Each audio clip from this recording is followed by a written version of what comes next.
during the course of our so-called spiritual journey, we've had to solve many paradoxes.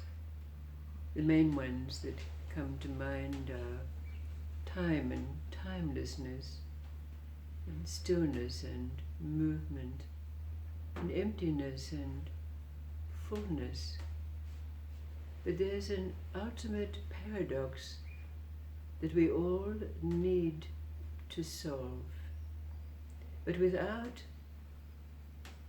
clarifying this in words, let's put some ingredients in our pot, knowing that it's not our mind that can reconcile these paradoxes. But there's a chemistry to it that inevitably brings to us awareness, realization, or whatever else we might call it. So the first ingredient in our pot is that little anecdote about the Buddha when he's walking down the road and someone is coming the other way and sees his effulgence. It's said that his aura was 300 miles around. But when this oncomer saw him and fell down on his knees in front of this light, this blazing light, he asked the question, "What are you? Are you an angel?" And the Buddha says, "No." "Are you a spirit?" "No." "What are you?" And the Buddha replies, "I am awake." So what does it mean to be awake? In a physical sense, we know the difference between the states of waking and sleeping. In a spiritual sense, we know the difference because we know that we were once asleep to our true nature and we woke up to a quest to seek for it. But what is this ultimate paradox that we need to reconcile? There's that story about the man whose only son died, but he did not weep, and his wife bewailed this, saying, "Why do you not mourn the loss of our son, our only son?" And the man replied, "I have had a dream in which I had 7 sons, and they were all conscripted into war, and all of them perished. For whom should I weep? The 7 sons of my dream, or the son of my waking?" Then there's an anecdote about the farmer. He employed a lot of peasants to work for him, and he drove them mercilessly. Amongst them was an old man, crippled by the years of hard work.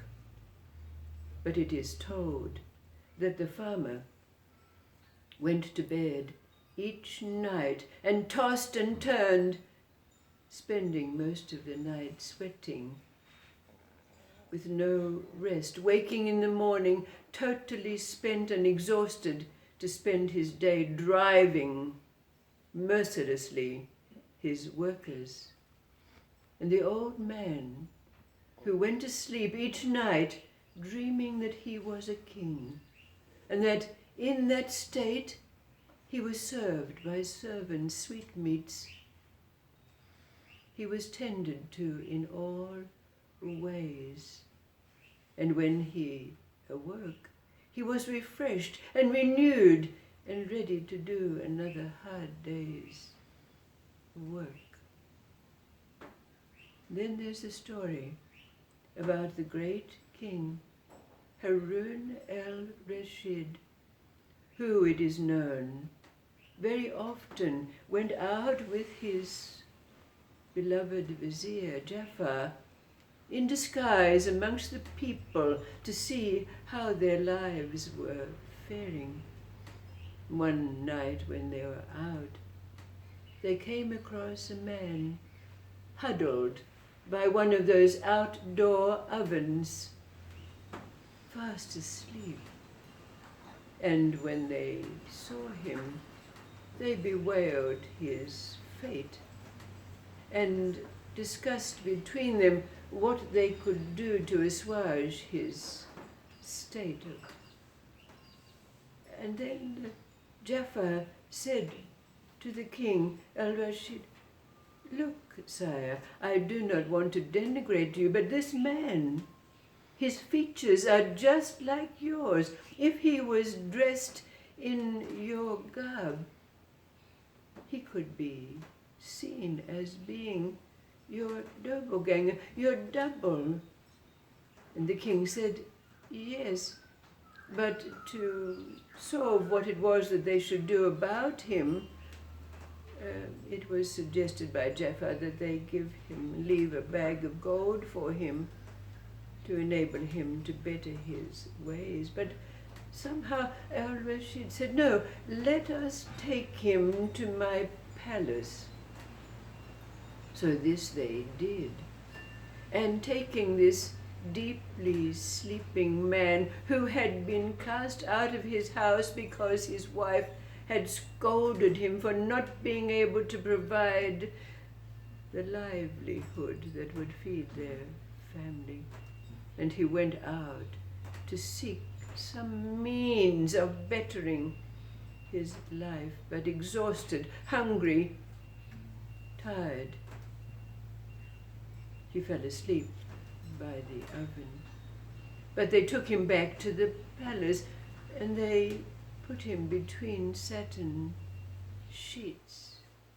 But just at that moment, a general burst in the door of the chamber and said, "Sire, sire, our country is at war, and our soldiers need you to bolster their spirits." And so immediately Harun el Rashid dressed himself in his armor and said to Jafar, "Take care of the kingdom whilst I'm gone." But Jafar said, "Well, what about this man?"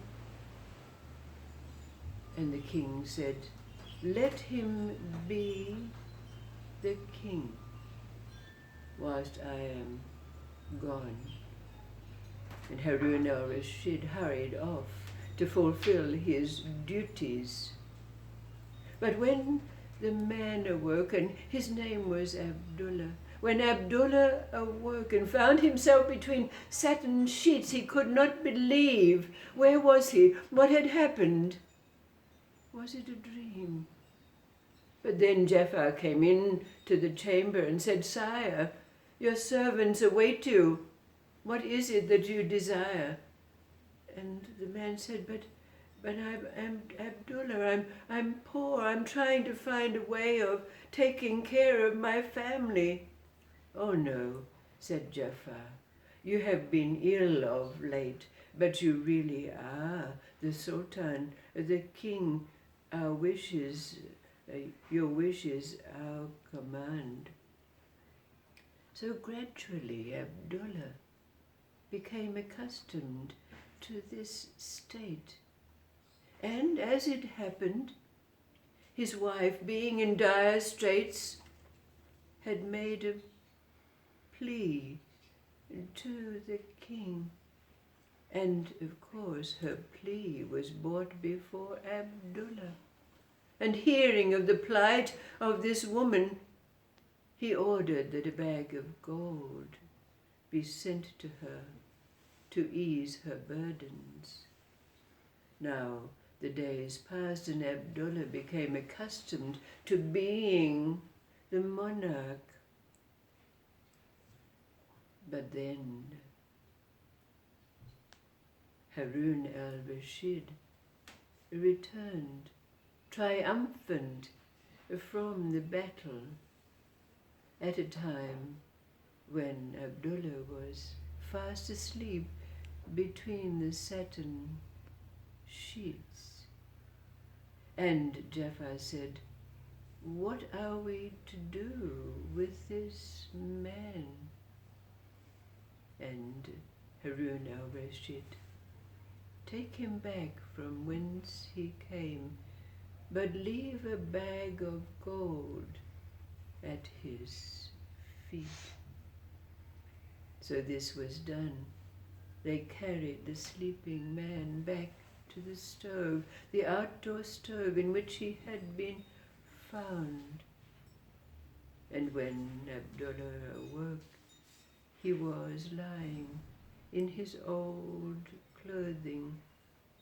But feeling around, he came across the bag of gold and was elated and hastened back to his house, where his wife greeted him with great surprise, thinking, "We thought you died of hunger. Where have you been?" Abdullah said, "I don't know. I don't know. Was it a dream? Was it a dream? Was it a jinn that came and took me? But I pray that this bag of gold is not a dream." And it was not a dream. So he and his family lived in wealth for the rest of their days.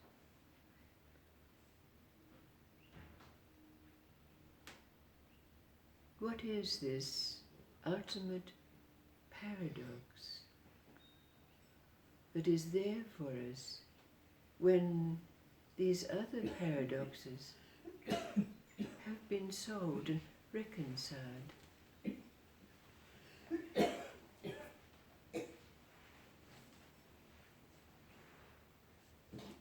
And we arrive at this place, what seemed to be a two-sided coin, form and formlessness, the real and the unreal, life and immortality. All of these seeming differences reconciled. Where are we? What is this place?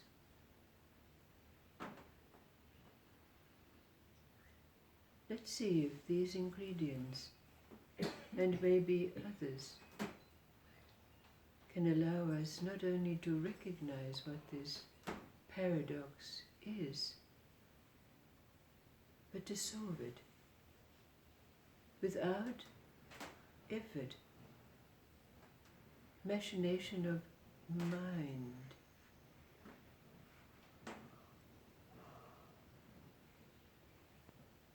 But arising out of this place where the two sides of the coin meet.